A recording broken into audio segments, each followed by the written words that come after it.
before iRacing, before NASCAR Heat, there was a game that captured something that no other NASCAR title had.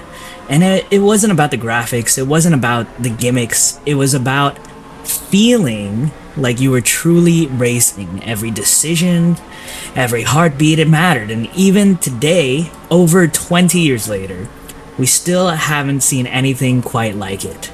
And so this is the story of NASCAR Racing 2003, the most immersive NASCAR game ever made, and why we may never get another one like it. 2003 feels like a world's away now. You know, there's flip phones, dial-up internet, the rumble of a V8 engine broadcast through TV. If you were a NASCAR fan or just a kid who loved going fast, who loved speed, 2003 though, it wasn't just another year. It was maybe the year you fell in love with racing games. And this was before esports, before online leagues. NASCAR gaming in 2003 was a lot simpler, but somehow it was a lot more magical. You had EA Sports, which ruled the console world through its NASCAR Thunder series, and in 03, NASCAR Thunder 2004 came out, arguably the greatest NASCAR console game. And NASCAR Thunder 04 had all the bunch of cars you could think of with all these great paint schemes from that time. You had, of course, the full schedule. You had this rivalry system, which is something that racing games didn't even see at that time. But for a kid with a PS2, you even had more options. You had NASCAR Dirt to Daytona, which wasn't just about being the best and building up your team in the Cup Series, but now it was about building the best team all the way from dirt racing to modifieds to trucks and then the Cup Series. You were scrapping for sponsors, fighting for every dollar, dreaming of making it to trucks then Cup. NASCAR gaming in 2003 wasn't just about the games, it was just fully in the culture. Not NASCAR fans are nostalgic about these games and they remember these games even if they've never seen a NASCAR race and don't play NASCAR racing games at all today. It was this magical time for NASCAR in the culture. And deep in the corner of the PC gaming world, there was something a little different brewing. And it was a game that wasn't built for mass market excitement, but for the more serious NASCAR racer. And that's Papyrus Design Group, that was the legendary minds behind the IndyCar Sims and Grand Prix Legends. They were crafting something that would become their final masterpiece. While the console NASCAR games felt wild and exaggerated, NASCAR Racing 2003 was something else entirely. The cars moved like real stock cars. They were heavy, reluctant, alive. And NASCAR Racing 2003 didn't make it easy to drive the cars. It tried to make them honest and realistic, fully immersing you.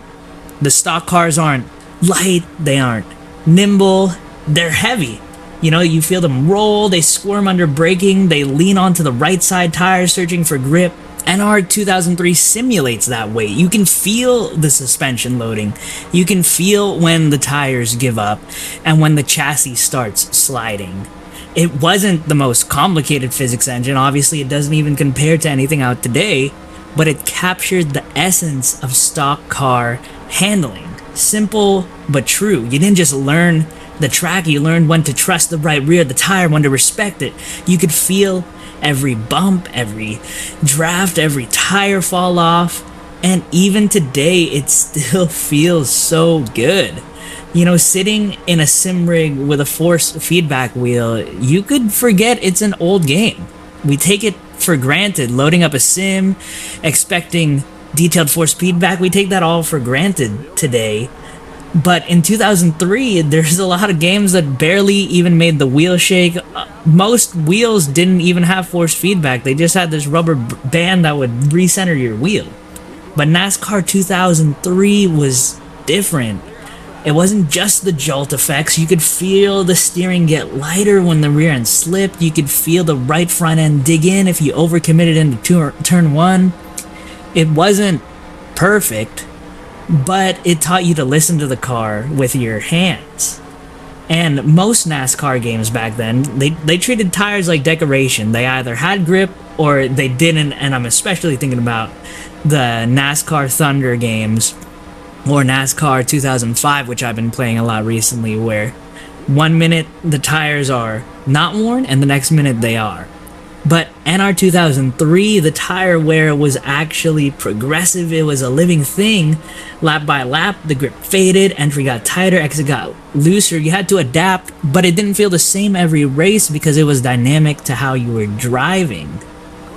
The tire model wasn't the way modern sims have it, where every little detail and data point is there, but it was consistent, and in a sim, consistency brings you the immersion of realism, and you just get lost in it. You could feel it lap 25, 30, 40, the slow end as the rear becomes tighter and won't turn because you've used it up too much. It forced you to drive smarter, not harder, which really separated it from being a more arcadey style game. This was built as a sim racing game long before that term even entered mainstream. And even with all the handling, what about the visuals? Well, you'd expect a game from 2003 to look ancient today, but somehow it doesn't. With just a few community tweaks, texture packs, track updates, and our 2003 can look shockingly good.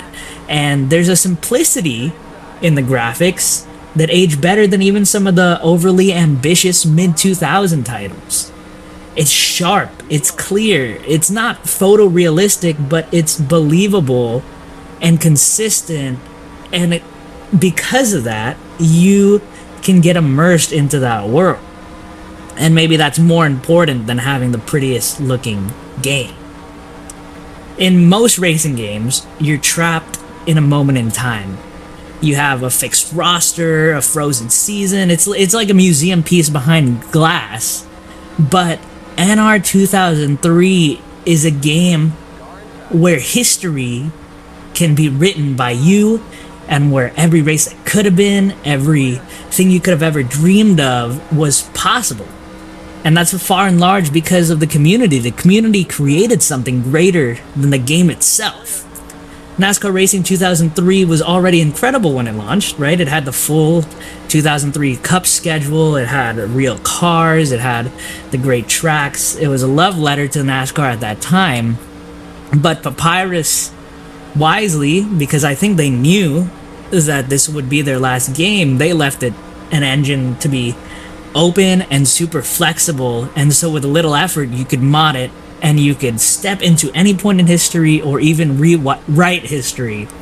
And so right away you saw the community with a passion, especially the NASCAR community, one of the most passionate about its history in sim racing. And so you could go back, and shortly after release you could go back and recreate the 1979 Daytona 500, right? With the fight between Cale Yarborough and Donnie Allison. You could race as rookie Dale Earnhardt in the 80s, or race as Bill Elliott going 200 something miles per hour. And these amazing modders gave you the correct car bodies, the right paint schemes, tracks with the look and sponsors and everything matching. It didn't just look right, it felt right. You were fully immersed when all of it just came together and clicked, and there's really nothing else like it in sim racing for any series. Nothing in F1, nothing in GT series. There's just nothing as wonderful of a history time capsule as NR 2003 in that sim racing space, and that's all thanks to the incredibly dedicated community. But not just that, the community also built things that don't even exist. There's this ICR mod imagining what a next-gen stock car could be from their perspective, and that community makes a bunch of fantasy tracks. You can put a Gen 6 car on a 1-mile super speedway. You could go to abandoned tracks like Mesa Marin and see what that would look like today.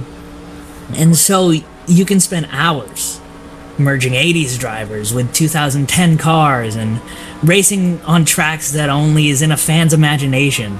And there's no DLC, No licensing barriers. NR 2003 just has this fantastic freedom. Just looking today, right? Modern racing games lock their worlds behind licenses, and they really lock it up. Like the newest F1 game, F1 24, people can't even change the names and faces of the drivers anymore like they used to. It's getting more and more locked up. But NASCAR Racing 2003 was just so wide open, and if you could imagine it, you could race it basically. So not long after NR 2003's release, Papyrus shut its doors, but the spirit of it didn't die down. NR 2003's code was quickly moved to iRacing in, I believe, 2008, 2009, and so its bloodline is still alive today in iRacing as thousands of people play it. And if you look closely, you can still see the heartbeat of NR 2003 inside. But even with iRacing, it's still not NR 2003. Games like this aren't made anymore. You know, the market is too small and the risks are too high. Developers want broader horizons with licensing costs ballooning, and when they go for realism, you lose the accessibility to a mass audience and potentially miss out on having a bigger community. Papyrus didn't just build a sim, they built a love letter to racing.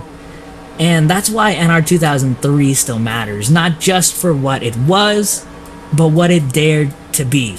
So when you fire up NR 2003 today, you're not just playing a game, you're stepping into a piece of racing history.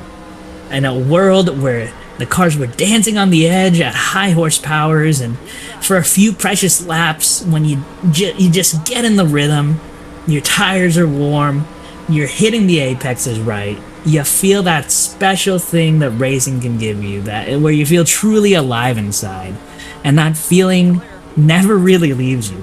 NR 2003 was my first sim racing game that I played with a wheel, and it's what got me hooked. And so while it's not the most realistic, quote unquote, it might be the most immersive, and maybe that's the most important thing of all. If you enjoy looking back on old racing games or focusing on immersion, I'm planning on making a lot more videos like this. I have one on F1 2019 if you want to look at that. Thank you so much for watching. If you like it, please hit the like button, hit subscribe while you're there. Appreciate it a lot. Thank you guys. Have a great day.